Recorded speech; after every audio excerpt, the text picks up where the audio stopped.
तो how again मैं थोड़ा सा इसको समझने की कोशिश कर रहा हूँ कि जब आप एनाबॉलिक स्टेरॉइड लेते हो वो डायरेक्ट आपके एक किसी ना किसी हार्मोन को एनहेंस कर रहा है, मतलब बेसिकली मैं आपको टेस्टोस्टेरोन बताता हूँ, को जैसे फॉर फॉर एग्जांपल। एग्जांपल हाँ। टेस्टोस्टेरोन की बात करते हैं ना, एक याद है बेसिक कंपाउंड है टेस्टोस्टेरोन।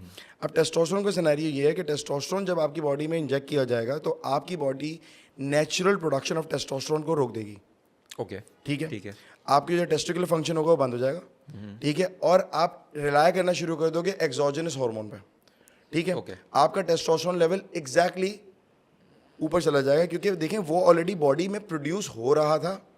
बॉडी ने क्या किया, ये सोचा, ब्रेन ने इसको सिग्नल दिया कि यार मेरे पास इतना एक्सेसिव टेस्टोस्टेरोन है, अपनी प्रोडक्शन रोक दो, एक्सोजेनसली तो आ रहा है। तो यहाँ पे आपकी बॉडी वो ये समझे कि ये रिप्लेसमेंट है। तो टीआरटी सेफेस्ट क्यों कहा था, testosterone is the most safest one, इसीलिए कहा था कि टीआरटी के अंदर जिनकी प्रोडक्शन नहीं हो रही टेस्टोस्टेरोन की, उनको टेस्टोस्टेरोन दिया जाएगा तो उनको रिप्लेसमेंट मिल जाएगी उसकी। Okay.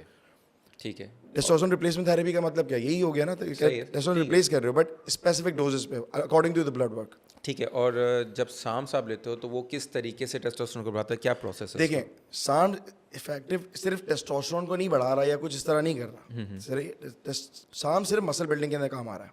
Okay. SARMs can be testosterone suppression as well. Okay. ठीक है, वो डायरेक्टली आपके जो एंड्रोजन रिसेप्टर्स होते हैं, ठीक है, एंड्रोजन, देखिए टेस्टोस्टेरोन आपकी बॉडी में इंजेक्ट हुआ, वो आपके एंड्रोजन बढ़ना शुरू हो गए, वो काम करना शुरू कर दिया उसने।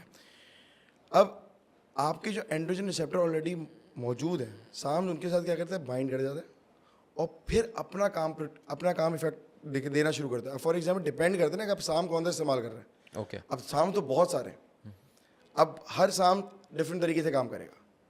ठीक है, अब GW501516 है, कार्डराइन बेसिकली है, वो बेसिकली आपकी इंड्योरेंस बिल्डअप करता है, वो माइल्ड सप्रेसेंट है। इसी तरह ये लॉन्ग वर्जन है, मतलब कि ये लॉन्ग टर्म तक आपकी बॉडी में स्टे करता है। SR9009 सिमिलर कंपाउंड, बट आपकी बॉडी में शॉर्ट टर्म बेसिस पे मतलब कि आप स्टे करेगा और फिर उसके बाद निकल जाएगा आपके सिस्टम से। ओके। ठीक है। सो ये बोथ आपके हार्मोन्स पे काम करें जिससे आपका मसल बिल्डिंग अफेक्ट होता है। कंपेयर करते हैं अगर हम लोग टेस्टोस्टेरोन एनाबॉलिक्स को और साम्स को, व्हाट डू यू थिंक कि किस में ज़्यादा साइड इफ़ेक्ट्स है और ज़्यादा, अगर आप बोलो what is the more safer option, अगर कोई बॉडी बिल्डर बनना चाह रहा है जैसे, व्हाट डू यू थिंक कि what is the safer option for them, क्या यूज़ करना चाहिए उनको? देखिए, पहली चीज़ तो जब बॉडी बिल्डिंग स्टार्ट कर रहे हैं ना, when he is starting his career, ठीक है, सबसे पहले तो वो अपना ब्लड टेस्ट करा ले। ठीक है ना, और ये दिमाग में बैठा ले कि भाई उसने आगे आने वाले वक्तों में, क्योंकि बॉडी बिल्डिंग करनी है ना, स्टेज खेलना है, सारी चीज़ें करनी है, तो उसने टीआरटी पे रिलाय तो करना ही करना है। ठीक है, अब टेस्टोस्टेरोन वो बेस होगा उसका। ठीक है, अगर किसी की बात करते हैं कि फॉर एग्जांपल कोई टेस्टोस्टेरोन रिप्लेसमेंट थेरेपी की तरफ जा रहा है, एग्जांपल दे रहा हूँ, कोई बॉडी बिल्डर से हट के बात कर रहा हूँ, अगर कोई बंदा है टेस्टोस्टेरोन रिप्लेसमेंट थेरेपी से हट के जा रहा है, तो फिर उस सिचुएशन में टेस्टोस्टेरोन इंप्लीमेंट नहीं होता। उससे पहले हम दूसरी चीज़ों को इंप्लीमेंट करते हैं। For example we can go for HCG, human chorionic gonadotropin की पेप्टाइड है, ये भी अमीनो एसिड से बना है, बट ये क्या करेगा, आपकी बॉडी के अंदर पिट्यूटरी ग्लैंड को सिग्नल देगा, पिट्यूटरी ग्लैंड ऑटोमेटिकली लिगेट सेल्स आपकी बॉडी में क्या कहते हैं प्रोड्यूस होने शुरू करेगा, LH FSH बनाना शुरू कर देगा। बेसिकली LH ल्यूटिनाइजिंग हार्मोन होता है, FSH फॉलिक स्टिमुलेटिंग हार्मोन होता है। ल्यूटिनाइजिंग हार्मोन को बेसिकली रिप्लेस करता है, आपका HCG ल्यूटिनाइजिंग हार्मोन को रिप्लेस करता है, तो बेसिकली आपके पास ल्यूटिनाइजिंग हार्मोन ज़्यादा होने लग जाते हैं, जो फिर कन्वर्ट हो रहा है टेस्टोस्टेरोन के अंदर। तो हम तो पहले बेस ये बनाएंगे, सही है, हम HCG को रखेंगे, HCG को कंसीडर करेंगे।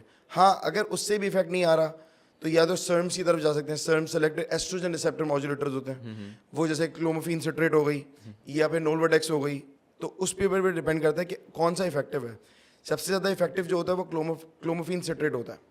ठीक है, ये सर्म है, ये सर्म है, selective estrogen receptor modulator, Okay, ये भी एक I कहानी didn't है। know that actually. ठीक है, क्लोमोफिन सिट्रेट वुमेन्स को दी जाती थी जब वो पीरियड्स में होती हैं ताकि वो कंसीव कर सकें। मेल्स के लिए वो चलते हैं ताकि वो नेचुरली अपने टेस्टोस्टेरोन को एनहेंस कर सकें।